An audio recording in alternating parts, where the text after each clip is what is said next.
بر اساس تصمیم حکومت پاکستان، دومین موج اخراج مهاجران افغان از این کشور از 15 اپریل سال روان میلادی آغاز می شود که شماری از فعالان مدنی در پاکستان از تصمیم اخیر پاکستان برای اخراج مهاجران نگران هستند. د افغان کډوالو مسله دا انساني ده او باید چې دته په بشري توګه باندې حیثیت باندې وکتل شي او هر فیصله د کډوالو په اړه باندې چې کیږي نو باید چې هغه یو اړخیزه نه وي، هغه اسلامي امارت سره په مشوره په ناسته باندې او بیا ملګرو ملتونو هم یو د کډوالو ادارې رول وي، ټول په ګډه باندې راتلونکي لپاره یو تګلاره اعلان شي. حکومت پاکستان تصمیم گرفته که موج دوم روند اخراج مهاجران افغان بدون اسناد را از این کشور از 15 اپریل سال روان آغاز کند و مهاجرانی که دارای کارت ICC یا افغان سیتیزن می باشد نیز شاملند. در این حال سازمان عفو بین الملل از روند موج دوم اخراج مهاجران افغان ابراز نگرانی کرده است.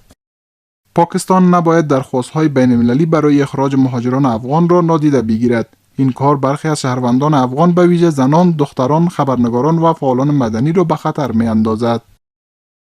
از سوی هم بر اساس معلومات اداره مهاجرت سازمان ملل متحد نزدیک به 2.2 میلیون تن دارای اسناد در پاکستان زندگی می‌کنند که از این میان 1.3 میلیون آنان دارای کارت‌های مهاجرت یا POR هستند که متبقی 900,000 تن دیگر دارای کارت‌های ICC یا افغان سیتیزن هستند.